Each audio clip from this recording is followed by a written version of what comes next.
Hello everyone, my name is Pratyusha. A very warm welcome to our YouTube channel National Skills Network. We're really happy to share the latest edition of our weekly news bites with you all.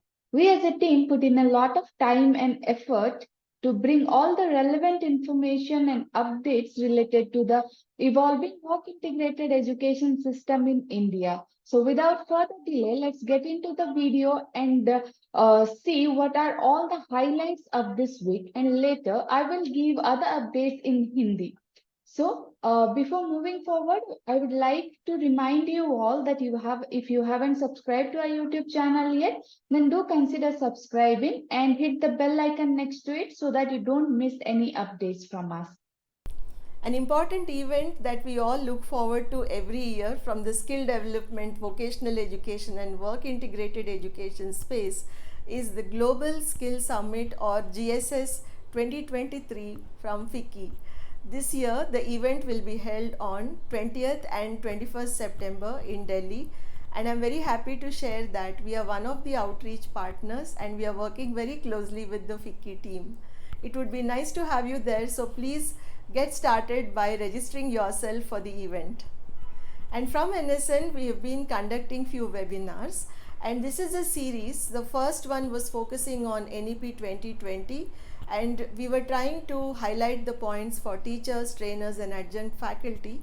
And that was followed by 21st century skills, and the third session, which is going to happen this week, is going to focus on how technology can be leveraged by teachers, trainers, and adjunct faculty to scale up the impact of their teaching and training programs. Now let me tell you more about two very interesting schemes which were announced on the occasion of Independence Day by the Honorable Prime Minister. So one of the schemes is about empowering women, rural women, and helping them become Lakpati Didis, which is about helping them earn at least about a lakh or more through various self-help group kind of activities, and skilling is an important aspect here. So through skilling, at least 1500 women are expected to become drone operators, besides training them in other skills which can help them earn their livelihoods. So this is one about women. The other scheme which was announced and which is yet to be launched is the Vishwakarma Yojana, which is aimed at empowering and improving the livelihoods of traditional craftspersons from India who are into traditional handicrafts. And this scheme, the government is already decided an outlay of about 13,000 to 15,000 crores of rupees, and this again involves skilling them and helping them with various other activities that can perhaps link them to markets and help them also sell their craft. So these two were very important schemes which were recently announced, and they are going to be launched very soon. तो ये थे इस हफ्ते के कुछ highlights. अगर इनमें से किसी भी हाइलाइट के बारे में आपको ज्यादा जानकारी चाहिए तो आप हमारे वेबसाइट www.nationalskillsnetwork.in पर विजिट कर सकते हैं, जहां पर कि आपको हमारे वीकली न्यूज बाइट्स का वेब वर्जन मिल जाएगा। इसका लिंक हम आपको डिस्क्रिप्शन बॉक्स में प्रोवाइड कर देंगे, इसे चेक करना मत भूलिएगा। तो चलिए अब आगे बढ़ते हैं और इस हफ्ते के अदर अपडेट्स को हिंदी में जानते हैं।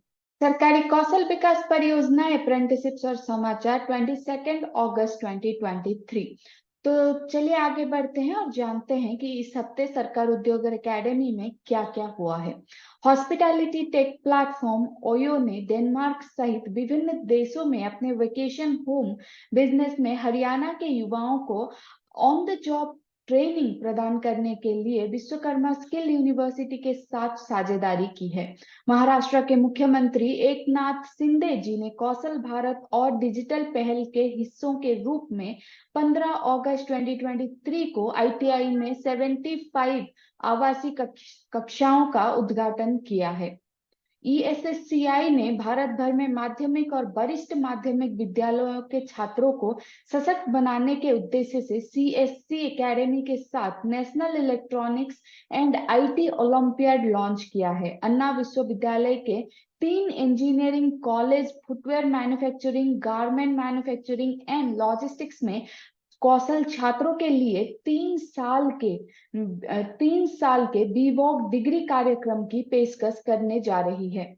तो ये थे इस हफ्ते के सरकार उद्योग अकादमी से रिलेटेड कुछ अपडेट्स। तो चलिए आगे बढ़ते हैं और जानते हैं कि इस हफ्ते ड्रोन इंडस्ट्री में क्या क्या हुआ है। कार्बो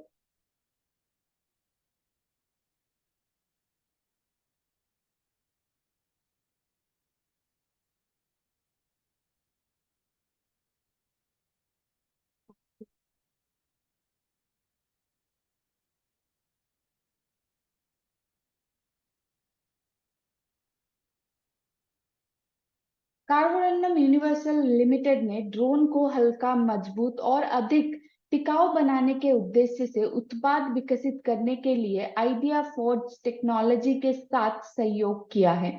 तमिलनाडु सरकार ने मानव रहित हवाई प्रणालियों यानी कि ड्रोन के लिए देश का पहला सामान्य प्रशिक्षण केंद्र स्थापित करने की योजना की घोषणा की है। इस पहल के लिए 45 करोड़ रुपए का बजट भी आवंटन किया गया है। भारत सरकार कृषि में ड्रोन का उपयोग बढ़ाने और ग्रामीण अर्थव्यवस्था को बढ़ावा देने के लिए जल्द ही एक योजना शुरू करने जा रही है। ये योजना स्वयं सहायक समूहों की लगभग 15,000 महिलाओं को ड्रोन उड़ान और मरम्मत करने की प्रशिक्षण प्रदान करेगा।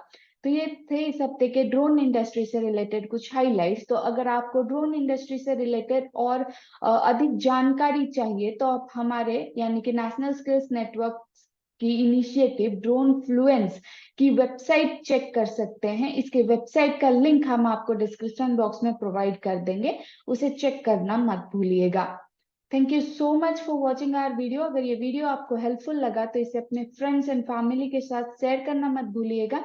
तो चलिए हम आपसे मिलते हैं हमारे अगले वीडियो में। तब तक आप अपना ध्यान रखिएगा और अपने स्किल डेवलपमेंट का ध्यान देते रहिएगा।